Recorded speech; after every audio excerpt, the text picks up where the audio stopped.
wat letterlik beteken huis van brood. Maar dit sou eeue neem voordat God die brood self sou neersit in daardie dorp.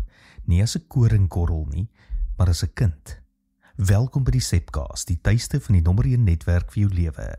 Hier draai ons geliefde stories op hulle koppe, ons kyk na wat die geskiedenis dalk misgekyk het, en ons ontdek saam hoe Jesus ons nooi in 'n groter storie in, daar waar ons bly, werk en speel. Jare later staan daar die einste kind in 'n sinagoge in Kapernaum en sê iets wat die hele godsdienstige bestel laat ontplof. Ek is die brood van die lewe. Wie van my eet sal nooit weer honger kry nie. Gaan kyk maar in Johannes 6 vers 35. Nie ek sal kos verskaf nie. Nie ek sal jou leer hoe om brood te bak nie, maar ek is die brood. Dit is nie net teologie nie, dit is 'n aanval op die hele menslike behoefte om selfversorgend en onafhanklik te wees. God gebruik nie willekeurige metafore nie. In die Bybel is brood meer as voedsel. Die manna in die woestyn was God se voortdurende teenwoordigheid. Die toonbrode in die tabernakel simboliseer God se verbond. Die Pasga-brood herinner Israel aan bevryding. Die profete voorspel dat God se Messias brood vir die nasies sal wees. En in die Nuwe Testament word Jesus gebreek soos brood.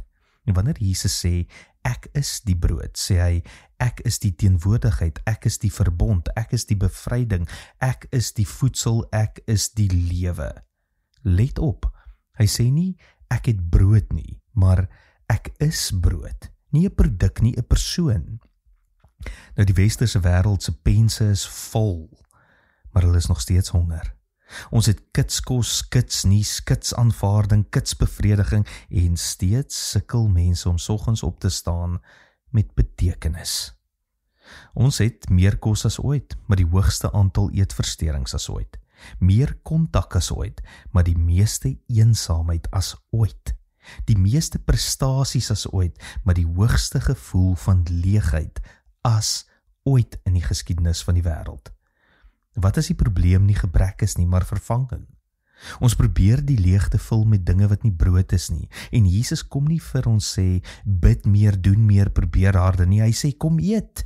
Nie, kom verbeter jou lewe, maar kom voed jou siel. Nie kom werk vir God se aanvaarding nie, maar kom sit en rus. Maak jou oë toe. Stel jou voor 'n tafel in 'n moderne huis, 'n môre storm van e-posse, koffiebeker, foon, skerms, goeie brood in die kombuis, maar niemand sit langer as 2 minute nie. Nou stel jou die nagmaal voor. Die brood breek stadig, stilte, asem, skenk. Daar is iets heilig in 'n stuk brood wat met liefde gebreek word en gedeel word. Want God het nie in teorie gekom nie. Hy het in tekstuur gekom, in reuk, in smaak, in liggaam. God was nie te geestelik vir jou tong nie. So wat is ons groei vir die nommer 1 netwerk vir jou lewe waarvan jy deel het en waarin jy deel gee? Hier is die vraag vir ons. Is ons 'n netwerk wat programme aanbied of 'n netwerk wat mense leer hoe om te eet? Nie net geestelike brood nie, maar praktiese, beliggaamde spiritualiteit, stadig, gemeenskaplik, nie prestasie nie, nie selfhelp nie, nie 'n produk nie, maar 'n persoon. As ons mense nie net leer om die Here te ken nie, maar leer hoe om uit hom te leef, dan word ons 'n Bethlehem netwerk, 'n huis van brood, 'n plek waar mense rus vind, 'n plek waar honger nie skaam hoef te wees nie, 'n plek waar Jesus nie net geleer word nie, maar geproe word. Jesus sê nie, ek is die brood van die lewe, verstaan my nie. Hy sê, ek is die brood van die lewe, eet my. Met ander woorde, staak dit, maar eerder as jy my net wil bestudeer 1 of 2 keer per week, hou op daarmee. As jy my nie ook gaan verteer nie, los maar eerder. Jy gaan net meer skuldig voel.